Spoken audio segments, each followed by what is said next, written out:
Okay, everybody try to find your spouse if you haven't already. If you, Start out this session with a real quick birthday song. as long as I don't have to lead it, brother. All right. Happy birthday to Eddie Eagle. Happy Birthday to you. Happy birthday to you. Happy birthday, dear Eddie. Happy birthday to you. For those who don't know, he's 39 today. Times 2, as a matter of fact.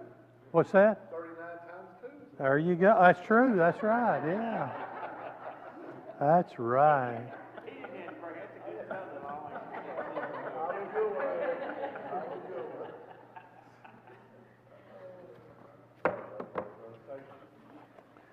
Well, hope y'all had a good time the first period. We're gonna try to break each period up with some activity as well, because I know just sitting there and listening to the lecture doesn't just gets old after a while.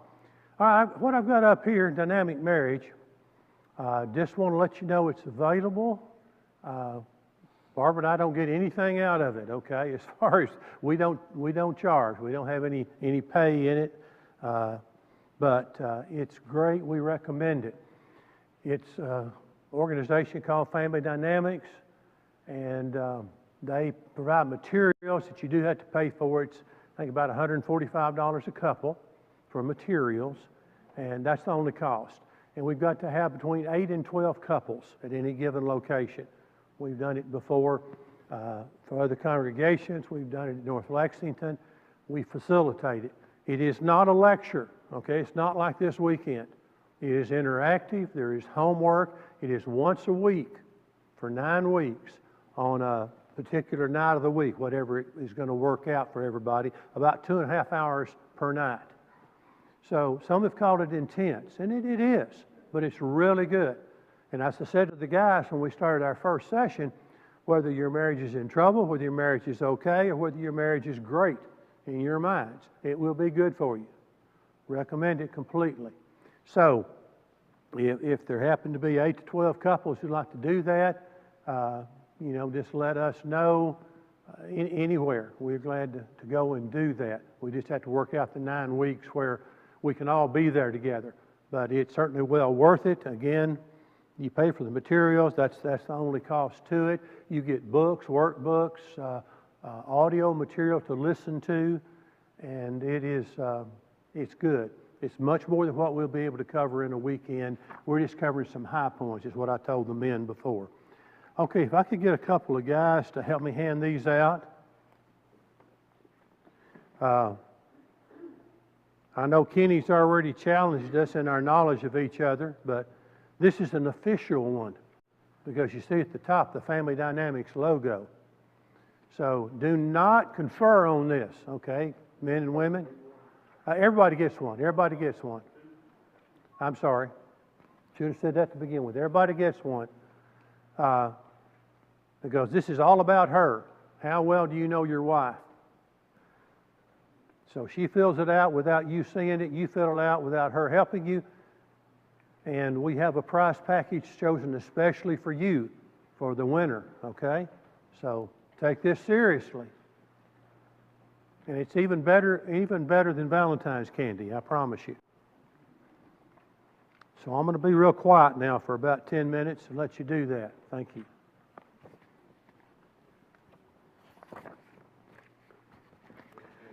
Remember, it's her. You're talking about her. And you're not conferring.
Wow, that was good. That means we probably got a lot of 20 out of 20s. Okay, grade them real quick now. Put her sheet beside yours. Just put a check mark for all the matches. Remember, this is for serious prize money. So be honest.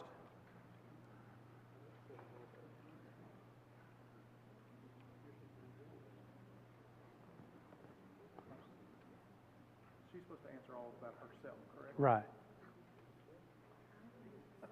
You can just tell me which way. Is your birthday?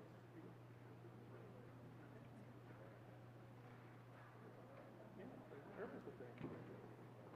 I'm supposed to do that. You're supposed to do that.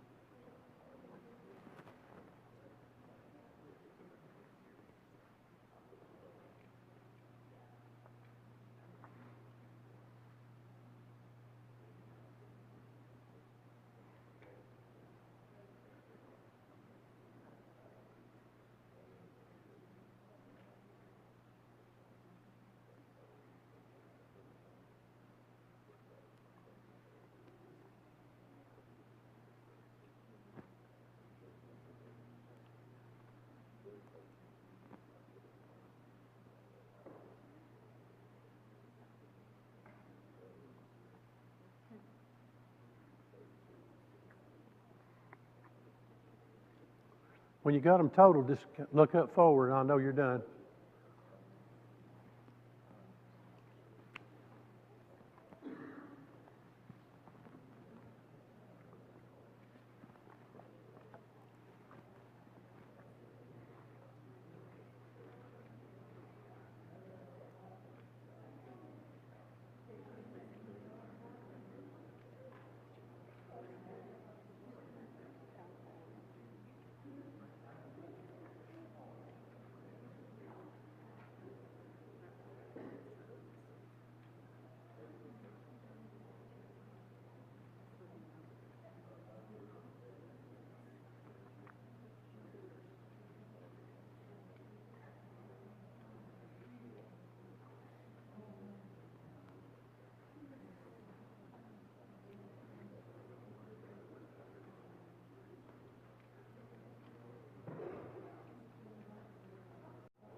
Everybody through grading?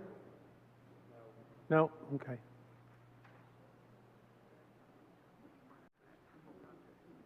The expert gamester's not ready yet. No, it's the one that's grading.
No, just for the, Hamel, does he know you? You can do it on your own later if you want to the other way, but for this purpose, just husbands, no wives. All we need is a total score here.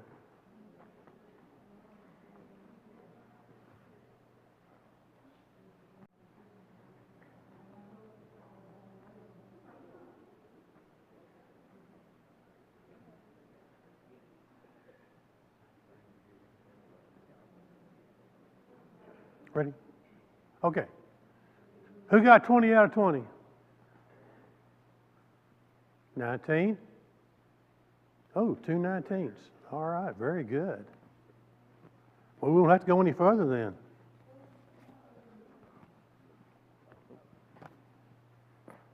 Hmm? All right, who got 18? Good. 17? 16? 15? All right, y'all did good. That's great. Of course, you kind of were primed already, weren't you? Yeah. Some of these might even been repetitious. I don't know, but Kenny didn't ask me permission to do that last night first, so it's his fault. But no, y'all did great. Appreciate it. All right, that's all of that. That's just kind of get us loosened up a little bit. All right, at our last session, the guys in here listed their top 5 emotional needs on a piece of paper. Ladies, I'm assuming you did the same, right?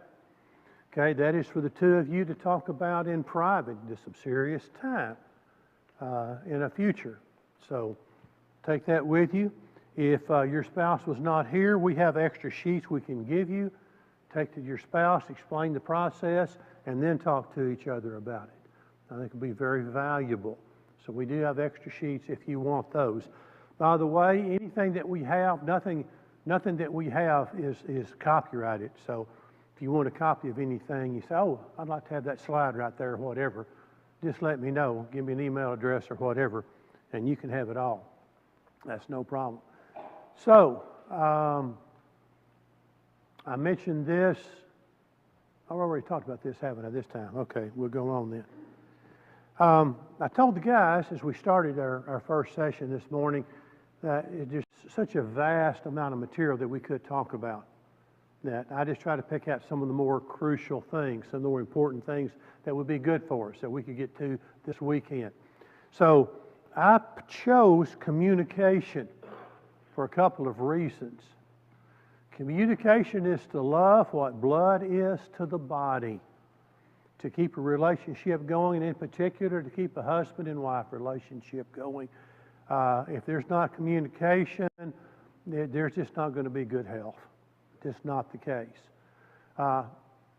Communication will help with all the other emotional needs that we've been talking about. There's no exception to that. You know, you hear people talk about what's the problem with marriages today? What causes most of the problems? And somebody says, well, it's financial. Somebody says it's sexual. Somebody says it's in-laws. Somebody says it's children. You know, all these different things that could bring about problems in a marriage. But what is there that good communication is not going to help you to solve? So that's why I chose communication for our significant discussion this morning, since we have to pick and choose what we're going to talk about. Now, don't know who first said this, but I think it's very important. The greatest barrier to communication is the illusion of it. If you talk to most people, men and women, and perhaps especially men, husbands, they say, oh yeah, we talk all the time. We talk plenty. But if you sit down with the counter and say, okay, how much did you talk on this day? How much dedicated communication time did you have on this day? And you think, well, we really didn't talk a lot. So sometimes we think we are communicating when we're not. Sometimes we think what we're doing is good communication. In general, men view communication like a telegram. Women view communication as a meal to be savored. Okay? How many people are familiar with Dennis Prager? PragerU, he calls it. He's on Facebook. He's got YouTube videos. Conservative, seemingly pretty religious fellow. I don't know a lot about him. I caught just a little thing the other day of him, just a little clip, and he's talking about women replaying a conversation and the process of that. You know, you think back, you know, well, I could have said this, I could have said that, and they said this or that, replaying a conversation. And then he says, and there's not a man alive that's ever replayed a conversation. Well, that's not exactly true, But this point is true. You know, our wives, communication, conversation is more of an experience than it is to us guys many of the times. By the way, remember what I said about the emotional needs. Some of them tend to be male-oriented, female-oriented, but not always. So don't assume if I say, you know, sometimes men are this way or sometimes women are this way, that you're strange if you're that way too, of the opposite gender. That's not what we're talking about. All right. Okay, little thing here. I'll probably have to read it to you because that's as big as I could get it. It's called Why We'll Never Understand Each Other. It's to focus on the difference between what men hear, women say, women hear, women say, men hear. Okay? Here's a lady says, honey, why don't you put your head in the vise and I'll turn the handle until your skull explodes. That's what he hears. Okay, what you say?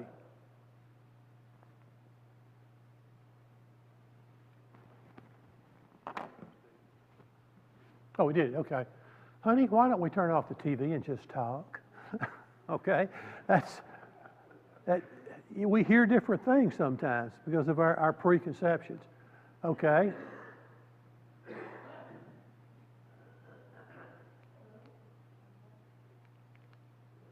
It was working so well until now. There we go. What she heard. You don't expect me to take care of the kids, clean the house, and make dinner, do you? She's in bed, you know, with a cold. What he said. Feeling any better, honey? Okay. That's an exaggerated, humorous approach to understanding that we just think differently and we communicate differently. And just like some of the other things that we talked about in the first session about the way male and female approach things differently, communication can be one of those as well. And intimate communication is more often the need of wives than it is of husbands. So we need to be aware of that. We don't need to let that be a detriment to us. 5 levels of communication. We're going for the last one. There's cliche, where you just say what everybody else is saying. I heard that before. Facts, just the facts of a situation. Opinions, here's what I think about that. Feelings and deeds, here's how that affects me internally. Complete transparency, I want you to know me inside and out. That should be the goal for husbands and wives. That should be the goal they're working for. I want you to know what makes me tick. I want you to know what makes me happy, what makes me sad. That's the level of communication that we're looking for. And that may be a challenge because male and female sometimes approach communication differently. All right, communication keys. Now, we didn't have a lot of scripture in the first session. We're going to have some scripture now. First of all, presuppositions. As we think about how we're going to communicate as husbands and wives, there's some things we just need to say, okay, this is the way it is, and I'm going to work with it. All right, number one, I desire to understand and meet my spouse's emotional needs. I know she may hear things differently than I do. She may look at conversation differently than I do. She may need more intimate conversation than I do. I understand that, and I'm going to try to do what she needs, provide what she needs. Husbands, love your wives just as Christ also loved the church. Admonish the young women to love their husbands. Why do we do what we do? As I shared with the men in our first session, I want to meet my spouse's emotional needs as I would want her to meet my emotional needs. That's just part of being a Christian. That's the golden rule. And I'm going to understand that communication may have some special challenges, but that's okay.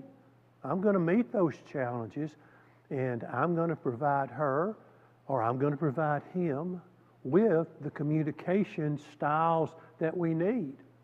Another presupposition, I desire to understand and meet my spouse's emotional needs. Likewise, husbands, live with your wives in an understanding way. That means throughout our marriage, we will try more and more to understand what makes our wife tick. To readily confess that she may not think the same way that I do, but I want to learn how she thinks. I want to understand, And she's not just unique in being a woman because of her gender. She's unique as being an individual, as a person. And I want to understand her. She came from a particular family of origin.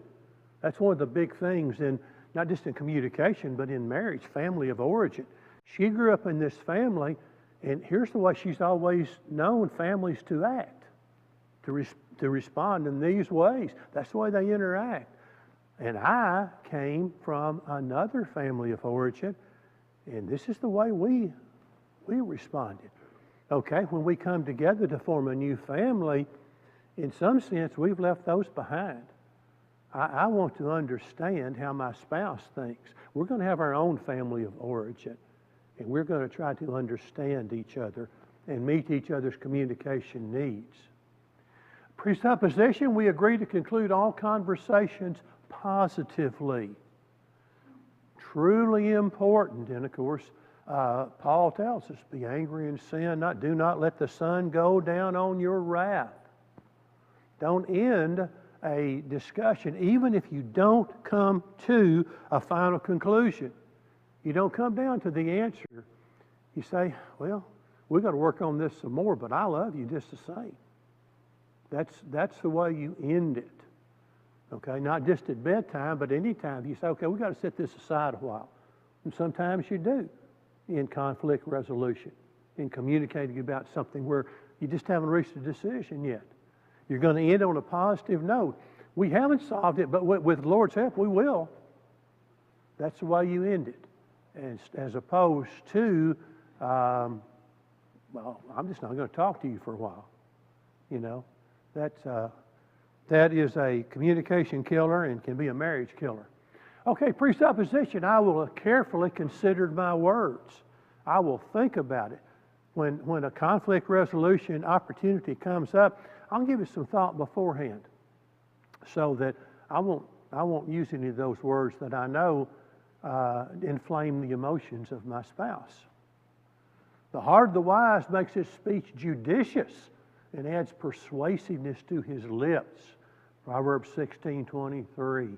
I like the ESV because it puts those words in there that we really get a hold of. My speech will be judicious and my lips will be persuasive.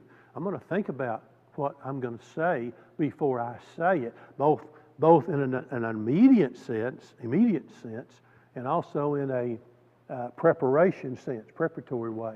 I'm going to think about it. Okay, presupposition, I will promote a gentle atmosphere for discussion. A soft answer turns away wrath, but a harsh word stirs up anger.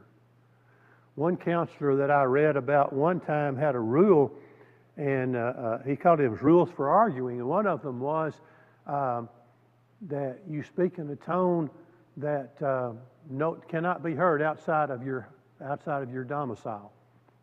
Well, that's pretty frequent. Or in a tone that if your children are present, they can't hear.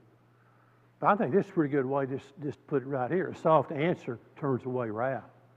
The quieter we talk, the less emotion gets carried away. So that's a presupposition. I'm going to talk with a soft voice. I'm going to talk in a way that shows I love this person. I want to understand them, and I want us to really communicate. Another presupposition, I want to encourage my spouse always. I don't want to just win an argument. I want him or her to be encouraged when it's over with.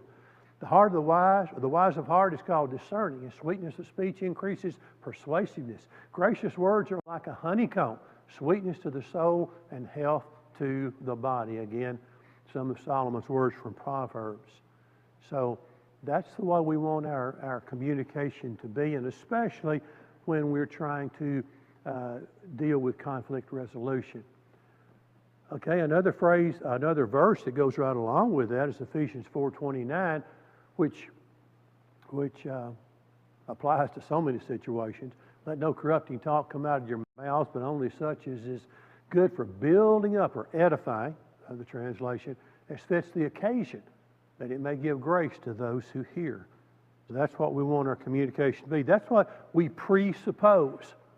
Before we sit down to settle something, we say to ourselves, here's how it's going to be. which is good advice in so many ways for the Christian, period. You know, when this situation comes up, how am I going to act? I've already thought about it. I've got a presupposition about how I'll deal with that in a way that pleases God. Well, all the more when it comes to dealing with our spouse. Okay, secondly, in communication, timing. And I know we all know that. We may forget it sometimes, but we all know that. We will seek productive times for our conversations. A man has joy by the answer of his mouth, and a word spoken in due season, how good it is. And we know that there are times, and I have a whole sheet of approaches to conflict resolution. One of them describes the HALT method, HALT. Whenever you're hungry, angry, lonely, or tired, HALT. Don't try to resolve something. That's not the time to do it. And I think we all know that. There are times of the day, there are times of emotion, there are situations in which, hey, this is not the time to try to settle something. This is the time to communicate love and support and reinforcement to each other. But it's not the time to try to do conflict resolution. So the wise man knew that. There's a season for everything. Okay, empathetic listening. Really feeling with the other person, hearing not just words, but also the emotions that are behind those words. And remember, and these statistics, they come and go depending on who you read, but they say, and you got to watch they say, but they say, the people who study this, what percentage of communication really involves the words you use? What would you say the experts suggest? What percent? The actual content of the words. They say 7%. I find that incredible, but that's what they say. 43% is the inflection, tone, volume, all those things about the communication that you're saying. 50% body language. 50% body language. You know, you don't try to resolve something with somebody when you're looking at them glaring like this, okay? That's part of communication. Well, empathetic listening, it's the same way. As you listen to people, there's so much more than just words. I want to understand what my spouse is saying in empathetic listening. He who answers a matter before he hears it, it is folly and shame to him. You've probably heard someone say, don't think about your answers to what they're saying while they're saying it. Now, it's hard not to do that, isn't it? Don't be putting your answer together, because when you do, you're not really empathetically listening. You're thinking about what you're going to say in response. And that is really tough for us, isn't it? To do that, because you want to be ready with an answer. But you're better off perhaps even saying, you've given me a lot to think about. I'm going to have to ponder that for a while before I even answer you. That's much better than getting your answer ready and not hearing all of what he or she has to say. I want to understand what my spouse is saying.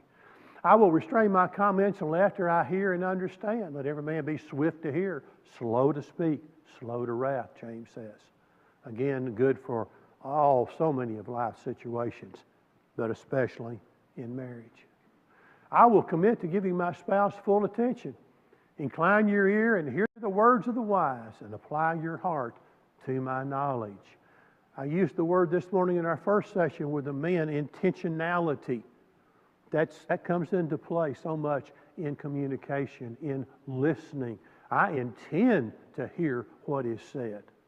Intentionality, so I'm going to give him or her my full attention so that I can.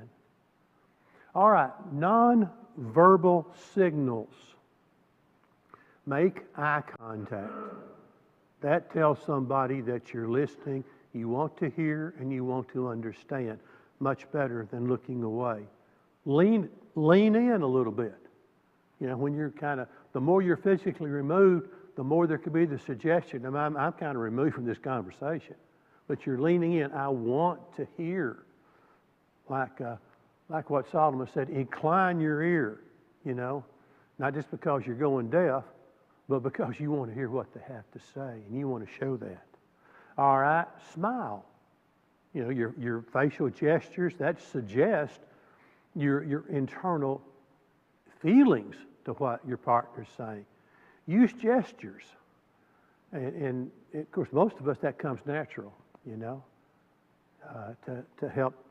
I'm trying to express to you that I'm hearing what you're saying and using gestures. Maintain open body language, and that means, this is not very helpful most of the time.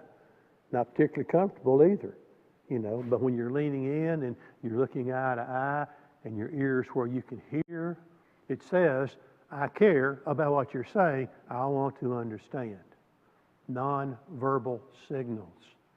And of course, divine guidance. Divine guidance.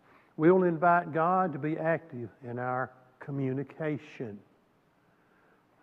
Let me encourage you, if you don't already have that practice, to pray together as husband and wife, verbally, aloud, with each other.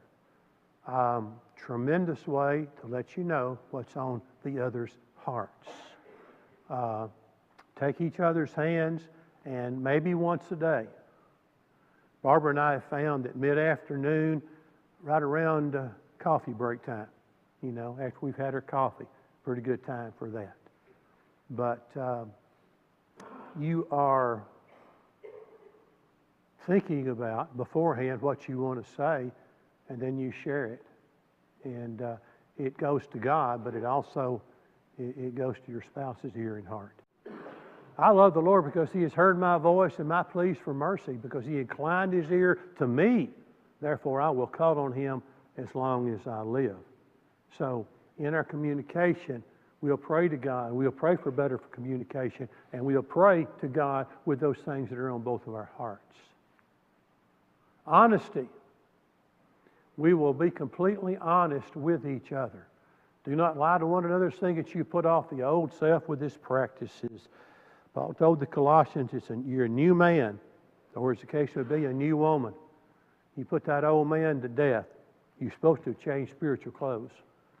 And you want total honesty. Honesty just not in the facts that you tell, but facts that you will not withhold, facts that you will not twist around, facts that you will not forget that are involved in a conversation. Total transparency, as we saw in those 5 levels of communication. That's what we're shooting for with our spouse. Total transparency. We will agree to be transparent, speaking the truth in love. Ephesians 4:15. Okay, navigating conflict. It will be there. It will always be there. Two people do not live together in a relationship, any relationship, without some conflict, most especially the marriage relationship without conflict. Okay, that's 10:45. We got started a little late, so I get a few more minutes. We will realize that conflict comes to all marriages, and be prepared. James, if any of you lacks wisdom, let him ask God, who gives generously to all without reproach, and it will be given him. The presupposition is we're going to solve that conflict, but also we're going to ask God to help us with that. Give us the wisdom to solve this. And that will be most especially through His Word, the principles in His Word, but also worth saying this: don't hesitate to go to someone for advice with your marriage. To go to the right person. Okay, to go to someone who is qualified, experienced, and who will be coming at it from a biblical perspective. Don't hesitate to do that. That's another way God can help you, with someone else who can help you with God's message. How many people have seen the movie the marriage movie, what it was called, Fireproof. How many have seen Fireproof? Okay. You remember when the girl is in the cafeteria at the hospital, and all those women are crowded around her and patting her on the shoulder? What are they saying to her? Do you remember? They're saying to her in a word, "Oh yeah, you're right, you're absolutely right."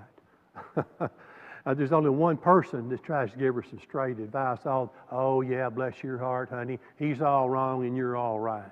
Okay? It can go the other way. The guy can be out, with his fishing buddies or his hunting buddies. "Oh yeah, man, I can't believe you can live with her like that. It's all her fault." Okay? Don't get that kind of advice. That's not the kind of advice you need. He doesn't need advice from his buddies. She doesn't need advice from her buddies. If you need advice, you need it together, and you need it from someone who is qualified, who is neutral, and who will approach it with God's principles. That's the kind of help that you need.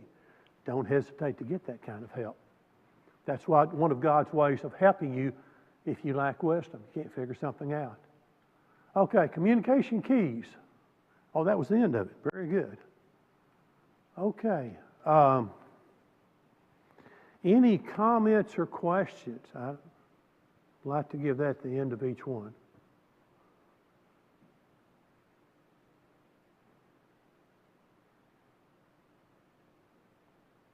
Okay. We're really a quiet bunch. Everybody's ready for another break, right? I think communication, I'll just say, I think communication is key, and kind of as we were talking about the love thing previously, and, your priorities on change through your marriage. And I know for us, a couple of years ago, we had that empty nest, and, our daughter went away to college, and I think our focus had been on her a lot, and we had to kind of learn to communicate, because everything kind of revolved around our daughter, and so now we've kind of found that renewal, and it's been good. Anybody couldn't hear that? Doug says when the empty nest comes, you reassess what needs to be done for the good of your marriage. Yeah, because you got some time on your hands you didn't have, don't you? And some responsibilities had been assumed by that young person who's maturing and taking them on herself or himself. So, yeah. And you got to communicate about those. Anybody else? That's good. We could literally talk a semester about communication, so we're just hitting the high points there. But I appreciate your attention, appreciate you taking the little exercise. Well, let's take a 10-minute break then, and we'll resume at 11 for our third session.